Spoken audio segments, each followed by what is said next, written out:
on, baby.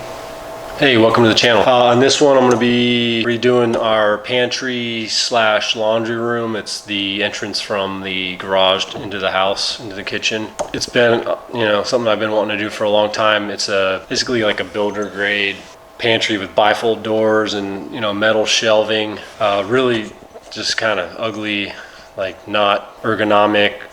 What I'm looking for. Really just a bad use of storage. So I want to do some shelving and some drawers where we have a little bit better use of the space, a little more organized. So right now on the other side, we have the washer and dryer stacked. I'm going to make a little bit better use of that space. What was I going to say? I'm going to be using basic tools, just a basic table saw, using a Craig pocket hole jig for a lot of my cabinets. I'm going to be using 3/4 inch, it's called sanded pine, I guess is what Home Depot calls it. It's about $50 a sheet, $50 a sheet, and it's, decent stuff. So most of the hardware is just drawer slides I got off Amazon, fairly cheap. Follow along and let's do this.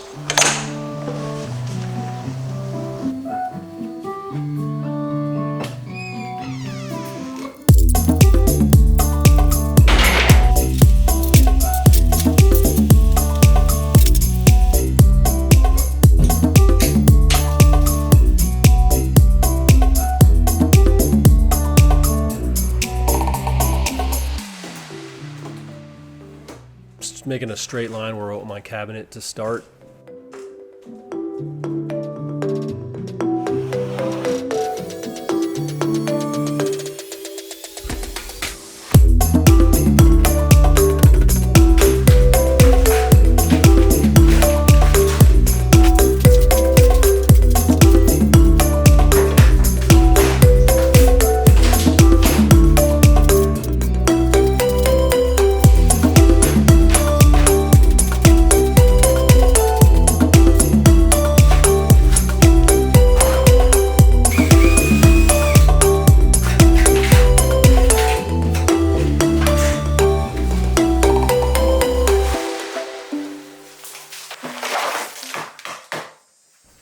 So my dimensions on these cabinets ended up being 24 inches deep and about 7.5 feet high. And that way, using 24 inches, I was able to save on plywood. I was able to do the entire project with less than 5 sheets of plywood.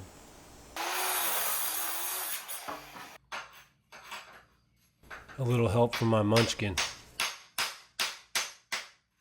And here I used a 2x4 base to bring it all up about 4 inches. I have the Craig AccuCut guide system for my circular saw. Just helps me rip long pieces of plywood a lot easier and a lot more accurately. And this is another Craig just saw guide that helps me rip short pieces a little more accurately.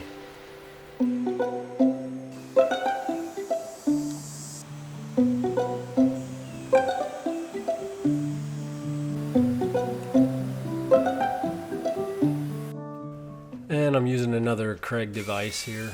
That's the one for doing shelving pins. I'm trying to do it all before I put the cabinet together. It makes my life a lot easier. You would think I had a Craig sponsorship or something. Built the cabinet carcass with just one shelf in the middle for stability. So you're looking at about 7.5 feet tall by 24 inches deep. I stapled a piece of 1/4 inch plywood on the back of it. I should have actually screwed it in because it's already starting to pop loose, but too late for that now. But I built 2 of those, each one of them exactly the same, and then that way in the middle I just custom fit 2 cabinets, doing one on top of the other. Initially I was going to do all drawers on the bottom. Then my wife decided she wanted a place to put a laundry basket, so I left that bottom area open for a laundry basket. And then the top just for some hanging baskets for fruit and vegetables. And then this is with the face frame completed around the edging. I just glued it and nailed it piece by piece. I didn't build it, pre-build it and then do it just because it's just a pantry. I wasn't, trying to get too crazy with it, but face frame is all select pine that you can get, at Home Depot. It's 1.5 inches on the inside and then 2.5 inches around the border.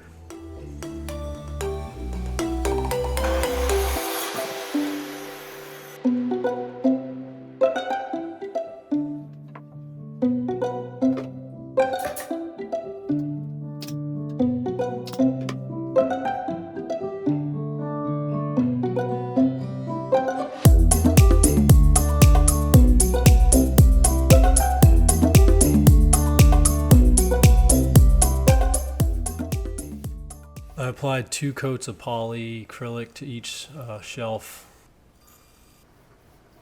and then light sanding between each coat. And I applied caulking to the inside of the cabinet where it was all going to be painted white. And same thing with that, I did 2 coats of, actually a coat of primer and then 2 coats of white. I pre-cut all the sides for the drawers. They're all exactly the same. They're all, 3 inches. So that made it pretty easy. I just ripped down a bunch of plywood. I used pocket holes to make the boxes with two screws in each one.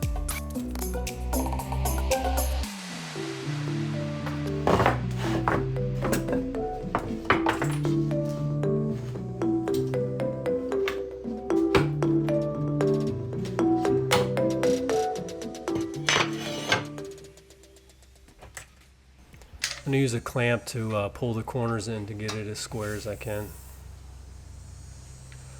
And once I have it square, I basically glued a piece of 1/4-inch plywood to the back and then screwed it in. Actually, I used staples and screws. We'll see how it holds up over time.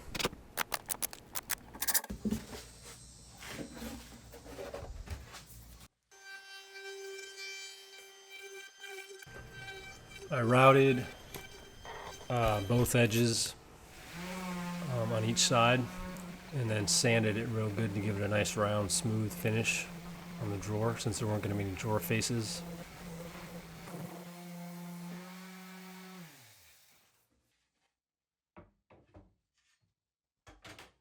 I used just kind of random spacing on the shelves. Some are leave a little more space for, say, like a cereal box or something, and then others are a lot shallower for Ziploc bags, things like that, and tinfoil.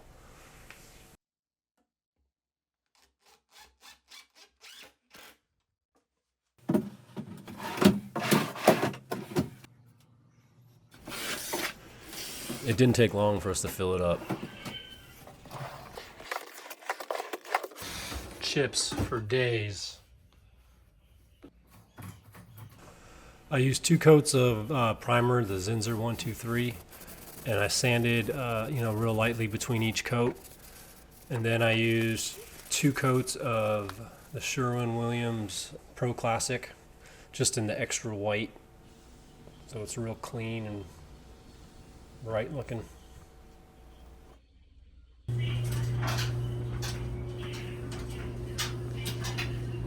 I had this idea for a while when I wanted to make a some type of pantry door, either with glass or something, and I looked them up online, like Home Depot, and they're like $800 to $900 for a pantry door. So I did a little research. I found this piece of just plexi, frosted plexi, 24 by 36, and decided to just cut a hole in the door and try to make it work. I found this pantry sticker on Amazon for like $10.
The door needed bracing because it was all hollow on the inside.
And to hold the plexi onto the door, I use that same select pine. This is the 1.5 inch, and I just mitered the edges and kind of just wrapped it around.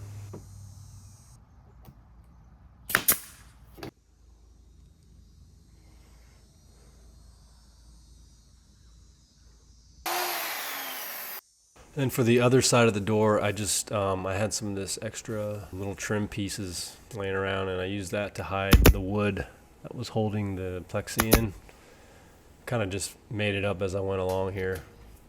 And then for all the screw holes, I'm going to go in with some just spackling, fill all the holes and sand them down, and then prime it and paint it.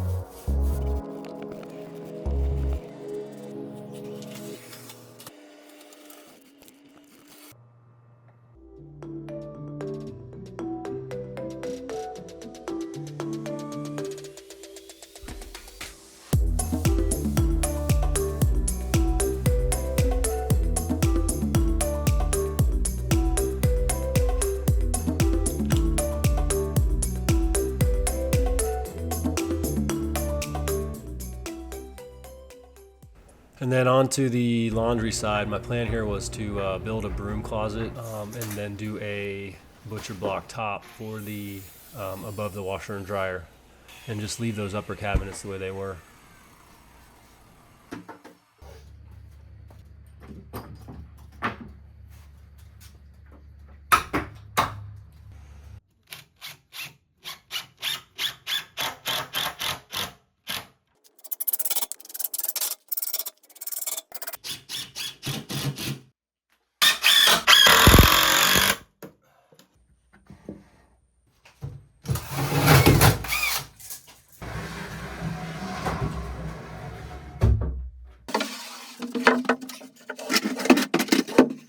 I gave myself 3 inches. That would have been bad.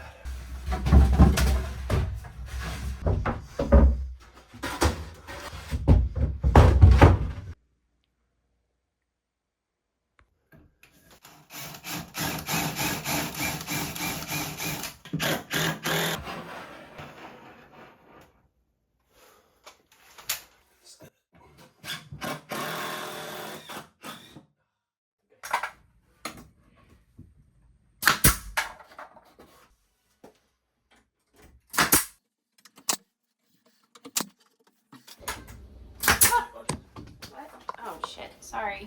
It's videoing. Found a pretty good deal on this butcher block at Home Depot, 6 foot. And that little cutoff piece, I think I'm gonna make a cutting board out of it.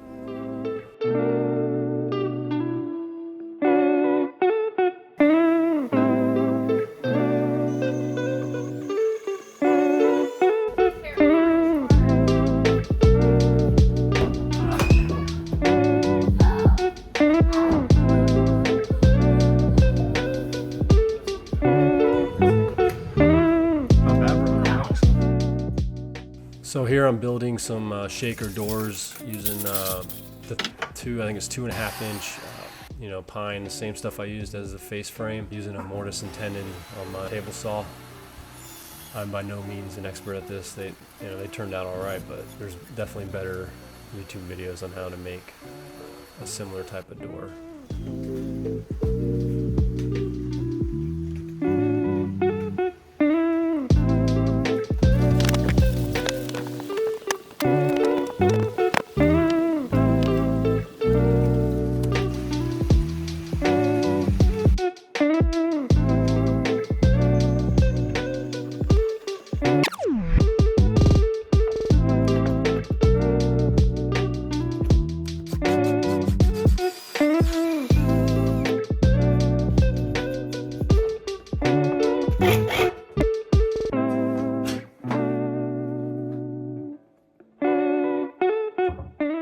I used 2 coats of this Watco Butcher Block oil, sanded between each coat, and the finish turned out pretty good on it.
Thanks for watching. If you like the content, stick around and like and subscribe.